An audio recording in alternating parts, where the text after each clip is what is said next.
श्याम भक्तों, आज हम सुनेंगे विष्णु भगवान की मत्स्य अवतार की कहानी। तो प्राचीन काल में एक सत्यव्रत नामक राजा था। वे बड़े ही उदार और भगवान के परम भक्त थे। एक दिन वे कीर्तमाला नदी में नहा रहे थे। उसी समय उनकी अंजुली में एक छोटी सी मछली आ गई।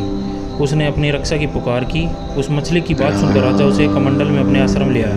कमंडल में वह इतनी बढ़ गई कि उन्हें एक बड़े मटके में रखना पड़ा। थोड़ी देर बाद उससे भी बड़ी हो गई। मटका छोटा पड़ने लगा। अंत में राजा सत्यव्रत हार मानकर उस मछली को समुद्र में छोड़ने चले गए। समुद्र में डालते समय मत्स्य राजस्य ने कहती है, राजन, समुद्र में बड़े बड़े मगर आदि रहते हैं, वो मुझे खा जाएंगे, इसलिए मुझे समुद्र में ना छोड़ें। मछली की यह मधुर वाणी सुनकर राजा मोहित हो गए। उन्हें मत्स्य भगवान की लीला समझते देर न लगी। वह हाथ जोड़कर प्रार्थना करने लगे। मत्स्य भगवान ने अपने प्यारे भक्त सत्यव्रत से कहा, सत्यव्रत, आज से 7वें दिन तीनों लोग प्रलय काल की जल राशि में डूब जाएंगे। उस समय मेरी प्रेरणा से तुम्हारे पास एक बहुत बड़ी नाव आएगी।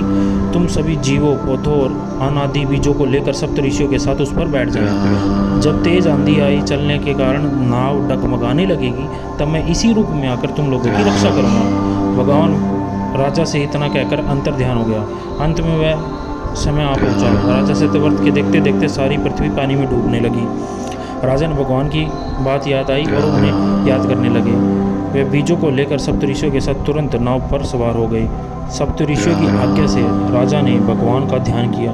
उसी समय महान समुद्र में मत्स्य रूप में भगवान प्रकट हुए और तत्पश्चात भगवान ने प्रलय के रूप को ग्रास लिया और सत्यव्रत को ज्ञान भक्ति उपदेश दिया कि हे सत्यव्रत, हयग्रीव नामक एक राक्षस था। वह ब्रह्मा के मुख से निकले हुए वेदों को चुराकर पाताल में छिपा हुआ था। भगवान मत्स्य ने हयग्रीव को मारकर वेदों का उद्धार किया। समस्त जगत के परम कारण मत्स्य भगवान को हम नमस्कार प्रणाम करते हैं। ये थी भगवान विष्णु के पहले अवतार की